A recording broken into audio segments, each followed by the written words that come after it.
नमस्कार, जोहार। आप देख रहे हैं झारखंड स्वतंत्र खबर। हमारे साथ लेखक गलक्सन डुगडुग है और सामाजिक कार्यकर्ता भी हैं। लगातार जिस तरह से समाजों की बात को उठाते भी रहते हैं। और लेकिन हम बात करें अभी चुनाव के लेकर के, जिस तरह से कहा जा रहा है कि महाराष्ट्र जिस तरह से बीजेपी जीती है, उसी के लेकर के झारखंड को छोड़ दिया गया था जेएमएम के लिए। लेकिन हम उसी पर बात करेंगे लेखक गलक्सन डुगडुग से और जानेंगे कि क्या सही बात उस पर है। दादा जोहार। जोहार जोहार जोहार। लोग कह रहे हैं कि महाराष्ट्र बीजेपी जीत रहे थे, इसीलिए जेएमएम के लिए छोड़ दिया गया है झारखंड। देखिए, जो लोग कह रहे हैं या तो उनमें देखने की क्षमता नहीं है, या हो सकता है कि चूंकि यहाँ जिस तरह से भाजपा को पटकनी मिली है, उसको जो है कि कम करने के लिए, खुद को बड़ा आंकने के लिए इस तरह से जो है कि एक नैरेटिव बनाकर पेश करने की कोशिश की जा रही होगी। वरना आप देखिए ना, झारखंड में चुनाव घोषणा होने से पहले आप देखेंगे माननीय प्रधानमंत्री मोदी, माननीय गृह मंत्री अमित शाह, उसके साथ साथ कई राज्यों के मुख्यमंत्री और पूरा का पूरा भाजपा का कुनबा एक मर्तबा पूरा झारखंड गिद्धों की तरह छान मार के वापस चले गए।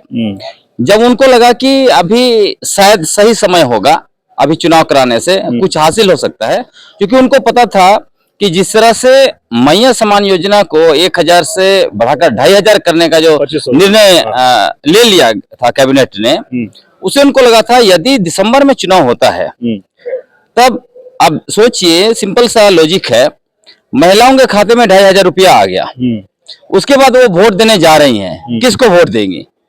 तो इसी डर से उन्होंने बहुत पहले चुनाव करा दिया। और चुनाव कराने के बाद भी आप देख लीजिए, एक तो मैंने कहा कि उनका पूरा का पूरा कुनबा यहाँ पर पड़ा हुआ था, मतलब चुनाव घोषणा होने से पहले। दूसरा, जब चुनाव घोषणा हुआ, चुनाव कैंपेन चल रहा था, तो आप देखिए कि एक तरफ झारखंड मुक्ति मोर्चा के एग्जीक्यूटिव प्रेसिडेंट माननीय मुख्यमंत्री हेमंत सोरेन, उनकी पत्नी कल्पना सोरेन, ये दो ही स्टार प्रचारक सब जगह पे घूम रहे थे। उधर जो है कि पूरा एनडीए कुनबा से ना कांग्रेस के बड़े नेता दिखाई पड़ रहे थे और ना ही उनके दूसरे जो घटक दल है उनके नेता दिखाई दे रहे थे। लेकिन अगर आप बीजेपी की तरफ से देखेंगे तो उनके तरफ से 185 स्टार कैंपेनर यहाँ पे पूरा कैंपेन किया है चुनाव में। अब सोचिए, जब 185 स्टार कैंपेनर चुनाव कर रहे हैं, मतलब घूम रहे हैं, कैंपेन कर रहे हैं, और कोई कहे कि ये लोग जो है कि महाराष्ट्र जीतना था इसलिए झारखंड को छोड़ दिया, तो ये कहाँ की लॉजिक है?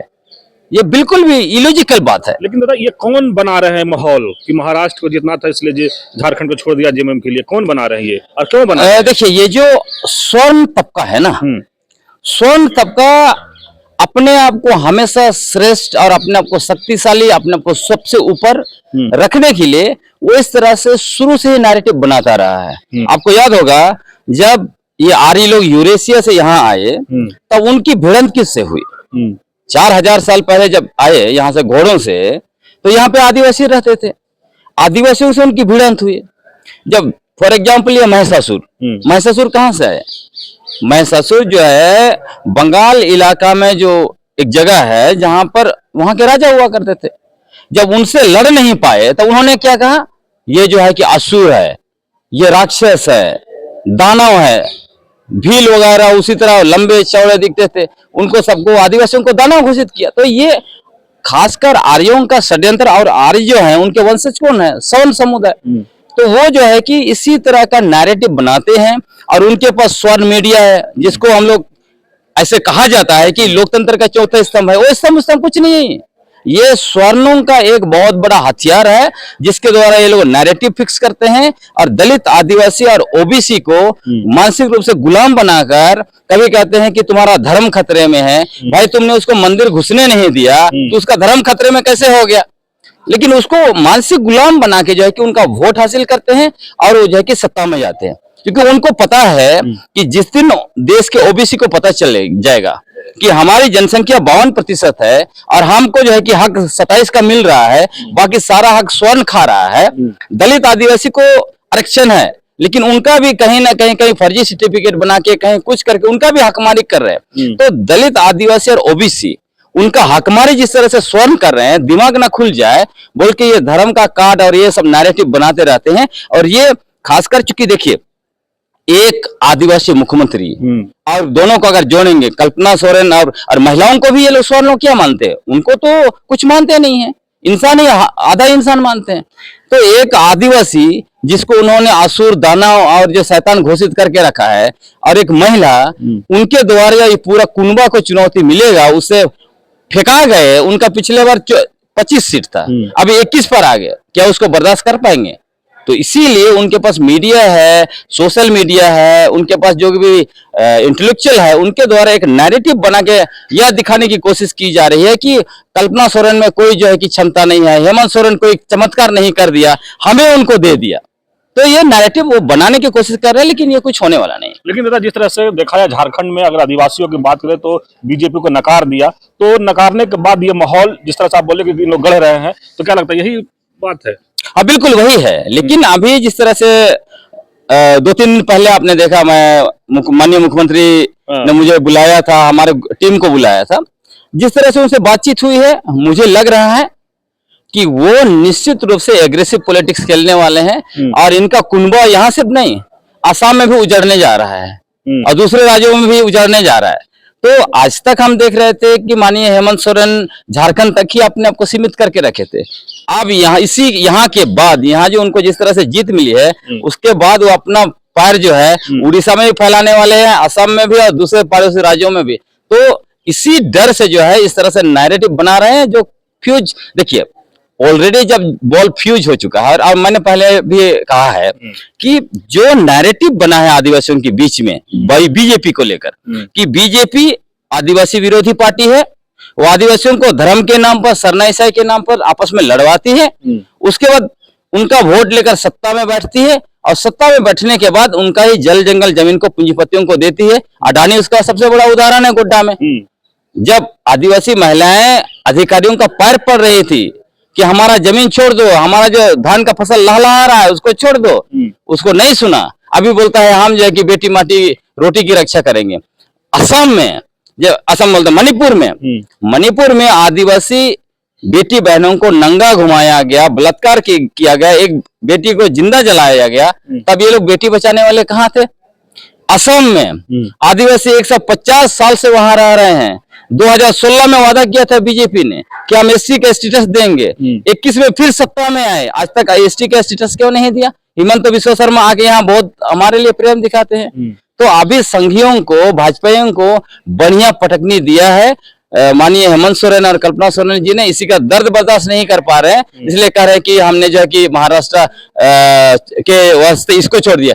असल में तो कांग्रेस को कहना चाहिए, कांग्रेस ने महाराष्ट्र की वजह से यहाँ छोड़ दिया।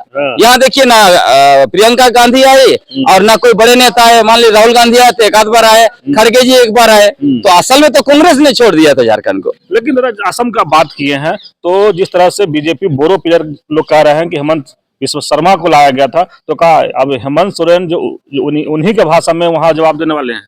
बिल्कुल जवाब देंगे, क्योंकि आप 150 साल पहले आदिवासी यहाँ से गए नहीं, अंग्रेज लेके वहां गए, और वहां जाने के बाद आज तक उनको जो है कि एसटी का स्टेटस नहीं मिला है, तब तो बात तो होगी। अभी देखिए असम में हलचल हो गया है, वहां से लोग जिस तरह से कैबिनेट में उन्होंने डिसाइड किया कि हम टीम भेज रहे हैं, मुझे वहां से लोग बोल रहे हैं कि बहुत सारा मैसेज आ रहा है असम से कि एकदम हम लोग बहुत खुश है, हमें जो है कि इस लड़ाई में हिस्सा होना है। अभी देखिएगा यहाँ वो हलचल मचाने आए थे, आप देखिएगा वहां पे क्या हलचल मचेगा। लेकिन 9 तारीख से 12 तारीख तक कैबिनेट का सदन का चलेगा दादा, तो क्या लगता है उसमें कौन सी मुख्य बातें पास होने वाला है? देखिए मुख्य बात तो जैसे हमारी मुलाकात में हमने बहुत स्पष्ट कहा है, क्योंकि उनकी एक सीट जो है वहां पे लैंड बैंक का बहुत बड़ा असर है, और खासकर 541 सरना स्थल को लैंड बैंक में डाल दिया था खूंटी में पूर्व भाजपा सरकार ने, उसका बहुत जबरदस्त इम्पैक्ट है। तो हमने कहा कि इसको लैंड बैंक को जल्दी रद्द कीजिए। दूसरा जो है कि पेशा कानून से क्या हो रहा है कि खनिज संपदा वाला क्षेत्र में जिस तरह से जो खनिज जिला फाउंडेशन जो बना हुआ है, उसका पैसा जो है कि पूरा ब्यूरोक्रेट खा रहा है, और पेशा कानून को लागू नहीं होने दे रहा है। उसके साथ साथ वहां जो बेनिफिशियरी वगैरह को और ग्राम सभा को इन्वॉल्व करना था, उसको नहीं होने दे रहा है। हमने कहा कि पेशा कानून को जितना जल्दी लागू कीजिए। और तीसरी बड़ी बात हमने कहा है कि क्योंकि 1932 का खतियान आधारित स्थानीय नीति बहुत लंबा समय से यहाँ की मांग है और उनका अपना भी एजेंडा है। तो हमने कहा इस बार आप जरूर लाइए, उसको कैबिनेट में पारित कीजिए, उसके बाद जो है कि आप जो है विधानसभा में लेके आइए, भले वो हाई कोर्ट में खारिज हो जाए, सुप्रीम कोर्ट में खारिज हो जाए, गवर्नर रोक दे, उससे कोई दिक्कत नहीं। तो उन्होंने कहा कमिटमेंट दिया है, उन्होंने कहा कि इस बार हम करेंगे ही करेंगे। इसलिए झारखंड की जनता को बहुत उनसे उम्मीद है और हम उम्मीद करते हैं कि उनको जो थंपिंग मेजोरिटी मिला हुआ है जरूर उसको वो जो है कि लेके आगे जाएंगे। चलिए, अभी आप सुन रहे थे लेखक गलेक्सन टुडू की बात। कहे कि जिस तरह से बम्पर हेमंत सोरेन का मिला है इस बार बहुमत, तो इस बार असम में भी हलचल होगा। दूसरी तरफ ये कह रहे हैं कि महाराष्ट्र में जिस तरह से बीजेपी जीते और कहे कि जेएमएम के लिए हम झारखंड छोड़ दिए, वो कहीं ना कहीं कहे कि मनवादियों का एक मना गहन बात है। जिस तरह से लगातार उन लोग इस तरह से बातों करके अपने आप को बड़ा साबित करना चाहते हैं, लोगों को छोटा साबित करना चाहते हैं, तो आज झारखंड वासियों को फिर एक बार उन लोग जिस तरह से छोटा साबित करने के कह रहे हैं कि हम महाराष्ट्र जीतने के लिए हम छोड़ दिए। लेकिन ये कह रहे हैं कांग्रेस महाराष्ट्र जीतने के लिए झारखंड को छोड़ दिया था, कि कोई बड़े लीडर यहाँ पर आके कंपेनिंग नहीं किए, बड़े लीडर यहाँ करके प्रचार नहीं किए। लेकिन बता दें कि जिस तरह से हेमंत सोरेन जो 9 तारीख से 12 तारीख को सदन चलने वाला है, उसमें असम एक टीम भेजने वाले हैं उसी में पास करके, और असम में एक हलचल होगा। जिस तरह से असम में जो आदिवासी हैं हेमंत सोरेन के आशे के रूप में देख रहे हैं कि शायद जो उनको लगातार कहा जा रहा है कि आपको आदिवासी का दर्जा दिया जाएगा, और हेमंत विश्वास नहीं दिए हैं। शायद हेमंत सोरेन से एक बार आशा है कि उनका टीम जाएगा, टीम वहां से क्या रिपोर्ट लेकर आते बात की बात है। लेकिन जिस तरह से आशा भरी निगाहों से एक बार हेमंत सोरेन को देख रहे हैं, तो देखना होगा आगे क्या होता है। तो इसी तरह खबर को देखने के लिए झारखंड स्वतंत्र खबर से जुड़े रहिए। जोहार, नमस्कार।